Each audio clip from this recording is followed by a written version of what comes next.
नांदेड जिल्ह्यामध्ये काल रात्री 3 पासून अतिवृष्टी झालेली आहे। त्यामध्ये प्रामुख्याने आपलं नांदेड शहर, कंधार, लोहा, मुखेड, देगलूर, बिलोली, नायगाव, धर्माबादचा काही भाग या भागात आणि अर्धापूर मुदखेडचा काही भाग या भागात मोठ्या प्रमाणावर पाऊस झालेला आहे।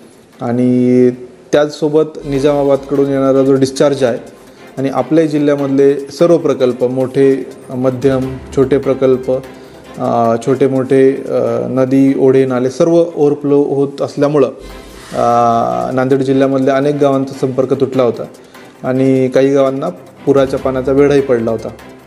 तर त्या अनुषंगाने आपल्या ज्या टीम्स आहेत, SDRF टीम, एक सेंट्रल पोलीस फोर्सची टीम आणि आमची महापालिकेची टीम, तर या सगळ्या कालपासूनच फील्डवर होत्या आणि आत्तापर्यंत जवळजवळ 5-6 हजार लोकांचं रिलोकेशन केलेलं आहे, रेस्क्यू केलेलं आहे, त्यांना सुरक्षित ठिकाणी हलवलेलं आहे आपण। आणि आत्ता पण ज्या ज्या ठिकाणी धोकादायक परिस्थिती आहे अशा ठिकाणी आम्ही टीमचं सगळं नियंत्रण करतो आहे, त्या ठिकाणी पाठवतो आहे। सुदैवाने आता पाऊस थांबलेला आहे, आपल्याला 1 वाजेपर्यंत ग्रीन अलर्ट आहे। आणि त्याचसोबत पोचप्पाड जो डॅम आहे आपल्या तेलंगणातला, आपलं गोदावरीचं आणि मांजरा, मन्याड आणि लेंडी नदीचं सगळं पाणी पोचप्पाडमध्ये जाते, तर तिथून पण जो डिस्चार्ज आहे तो 3.5 लाख होता, तो जवळजवळ आता त्यांनी 5.5 लाखापर्यंत नेलेला आहे।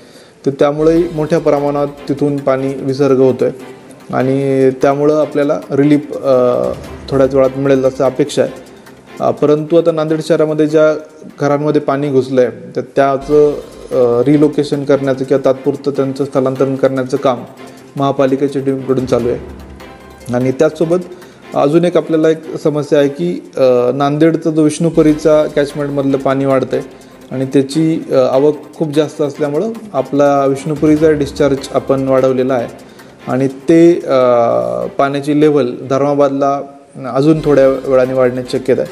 त्यामुळे आपण एक 3-4 गावं आहेत तिथं, या मनूर आहे, संगम आहे, तर त्या गावांमध्ये SDM आमचे सध्या हजर आहेत आणि आमची SDRFची टीम पण आम्ही रवाना केली, तर तिथं आम्ही लक्ष ठेवून आहोत।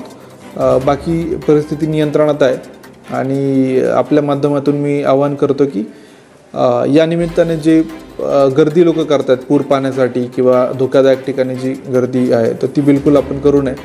अत्यावश्यक काम असल्याशिवाय आपण घराच्या बाहेर पडू नये आणि कुठल्याही प्रकारच्या अफवा पसरू नयेत। विशेषतः बऱ्याचदा ते व्हिडिओ सर्क्युलेट जे केले जातात ते कधीकधी आपण खात्री करूनच समोर पाठवावेत। कधीकधी ते जुने व्हिडिओ पण असतात पुराचे, त्यामुळं अननेसेसरी पॅनिक तयार होऊ शकतो। तर आपण प्रशासनाची खात्री करून संपर्कात राहूनच या गोष्टी कराव्यात। बाकी अजून आपल्याला ॲडिशनल टीमची गरज लागेल, या अँटिसिपेशनमुळं आम्ही आर्मीची पण टीम बोलवली आहे, ती ऑन द वे आहे आणि संध्याकाळपर्यंत ते पण आपल्या मदतीला येतील। तर सद्यस्थिती अशी परिस्थिती आहे।